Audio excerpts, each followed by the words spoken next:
We are from Group 5 and our topic is Cloud-Based Inventory Forecasting Management System. I will start the presentation, start the background study. For retail businesses, especially those who have stores across multiple sites, they face challenges in inventory management, specifically overstock and understock issue. Being overstocked, some stock will go wasted, and being understocked, the business cannot fulfill their customer needs. Demand forecasting and data analysis are used to build effective inventory management. It analyzes the historical data, trends, and scheduled event and forecasts to predict future stock level requirement. This can capture the sales opportunity while maximize the profit and also minimize the cost of the businesses. In the early years, inventory management is done by manual counting. This process is labor intensive and also error prone. And later on, in the late 19th century, punch card system is being invented and expanded by Coward at 1930. However, this system cost highly and ineffective. By 1960, barcode system is being introduced. It is invented as a more efficient and accurate method to track the product, and this quickly gained popularity. And by years 2000, advanced inventory management system began to emerge. It provides solutions to solve complex problems such as automating inventory tracking, streamlining purchasing, and optimize stock quantities to match the demand of businesses. There are three problem statements in our solution. So the first one is the inaccurate or lack of inventory forecasting may result in suboptimal inventory levels, leading to frequent understocking or overstocking issues. And it may lead to waste warehouse space and capital. And it will produce missing opportunities due to the inability to identify the product trends. The objective of the solution is to train and integrate the inventory forecasting machine learning to mitigate the issues of understocking and overstocking. We also implement a serverless computing using the AWS Lambda, which will automate to execute the code in response to few events such as inventory updates in real time. We also deploy Amazon QuickSight for data visualization and also analytics to analyze the data to identify the products and extract actionable insights. So to show the diagram of our proposed solution, we have used these few services. The first is AWS Cognitor. It is used to authenticate the user before they access the solution. And second is the AWS Lambda, which will automatically being triggered to fetch the data from the data source, which is GitHub for this case, and store into the S3 bucket. The responsibility of the S3 bucket is to store the existing data such as inventory and consumer data, which are the historical data, and also the forecasted data being produced by the Amazon forecast.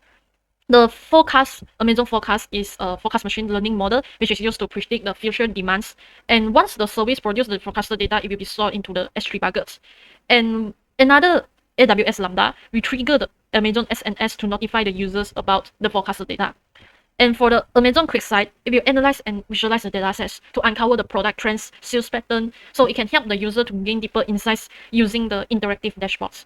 And the last one is Amazon CloudWatch and Amazon Event Bridge. Amazon Event Bridge is to create a scheduler for the Lambda to invoke the Lambda every month for this case. And Amazon CloudWatch is used to monitor the Lambda to check if there is any error or successfully being invoked. The future work of the inventory management can be integrating Internet of Things technology. Like the barcodes we are all familiar with, IoT devices are extremely effective in keeping tabs on our inventory. They are used widely across industry due to their accuracy and reliabilities. One of the biggest advantages is its capability for continuous monitoring. We can keep a real-time watch on our inventory, ensuring we always know where things are and how much we have. IoT devices do more than just track the location of the stock. It can collect important information about the environmental conditions like the temperature and humidity, which can impact the quality of our products. With all this data at our fingertips, we gain insights into our supply chain operations. It does not only helps us to understand how things are moving, but also allow us to control process more effectively. Using the IoT, we can manage our inventory much more proactively. We can address potential issues before they become the problems. We can plan our maintenance more effectively and allocate the resources in the most effective way. All of these capabilities led to the smoother operations. By improving the efficiencies, we can reduce the cost and also increase our customers' satisfaction. I will start to demo our solution now. Our solution has set a scheduler using the Amazon Event Bridge services, which is to invoke the CSV.S3 Lambda. So this scheduler is set to invoke every month, as you can see here.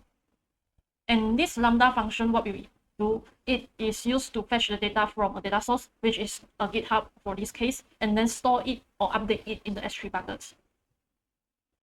The code, and then assume it is being invoked now. And then this is the info for this function. So the administrator can monitor the Lambda function using the CloudWatch service.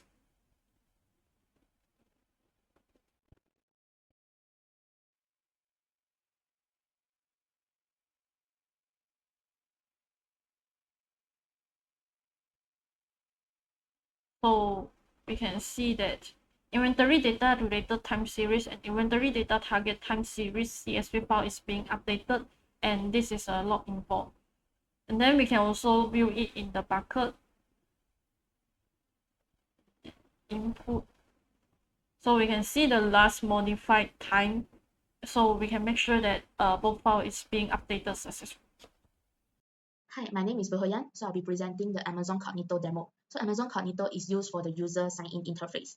First of all, go to Amazon console and then search for Cognito and click on the Cognito. Inside Cognito, you can see that you can create a user pool. So we have created one user pool, and then in the user pool, we have created one user for testing. So after that, go to app integration and then scroll down. You can see an inventory management admin link. Click on that link and click on view hosted UI to see the UI. So this is the interface of the user sign in. So enter the username and the password. The password is temporary as it is set by the admin, and then click sign in. So you can change the password, enter the new password, and then the name. Okay, so after finish entering, click send. Okay, so the page will direct you to localhost. And this is all from me. Thank you.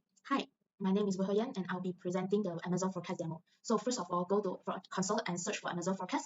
And in Amazon Forecast, create the dataset group. And after that, import the dataset from the S3 bucket. After finish importing, you can start to train your predictor. The predictor need to be trained around 2 hours. So after waiting for 2 hours, the predictor is trained, and then you can use the train predictor to create a forecast. So after successfully created the forecast, you can go to query forecast to do the inventory forecast lookup. So you can look up for a specific item. So first of all, choose the forecast that you have created and the start date of the forecast. After that is the end date of the forecast. Okay, and then add a forecast key, which is the ID of the item. And then here our group is searching for product for ID. So this is the item ID, and then get the forecast. So Amazon forecast will generate a graph, and this is the forecast graph for the product ID, product 4. Okay, so after this, we go back to the dashboard and then go to the forecast. And then choose the forecast that we have created just now, and yes, and then click the create forecast export to export the data of the forecasted data. Yeah. So after that, you can go to console again to search for S3 bucket, and then choose the bucket that you save for the forecasted data, and then yeah, this you can see the exported forecasted data in the S3 bucket. So this is all from me. Thank you. My name is Erica Lee Fletcher. I'll be presenting about using SNS to send notification to subscribers. For our group, SNS will send email notifications to subscribers when a new file is added into S3 bucket. To send notifications to users, a topic is first created in SNS. A subscription is then created where the protocol and endpoint is set. This is shown in the image. The protocol is set based on the type of notification endpoint where notifications are sent to subscribers. For our case, we selected email protocol to send email to subscribers. After that, the code for configuring the logic is done in Lambda. The code is shown in the image. Based on the code, Lambda retrieves data from S3 bucket. When a new file is added into S3, SNS will send an email to notify subscribers that a new file has been added into S3. The email that is sent to subscribers is as shown in the image. This is all from me. Thank you. Hi, my name is Jason Lee Chasner. Today I'll be showing you the demo of Amazon QuickSight. First of all, you have to log into your IAM user first. Once you've done that, just go to the search bar and search for QuickSight. So now you have arrived at the QuickSight page. This QuickSight, you have to configure it yourself, and all the configurations tab has been listed out in the manual. So click on the new analysis button, click on the new data set, and click on S3. For the data source name, you can just put in any name you want. For this case, I will put in inventory data source 3. As for the manifest file, you have two options, either URL or upload it the file individually. For this case, I'll just use the URL from the from the S3 bucket. So this is the S3 bucket, and I have uploaded the manifest file into it. This is the format of the manifest file. Just copy it and paste it into the manifest file. So connect. Make sure all the data is correct, and you click on the visualize. Choose the first option, which is the interactive sheet. And this is pretty much it. Here we have some fields to play with. You can drag it into the this screen and put in any field you want to visualize. Yep.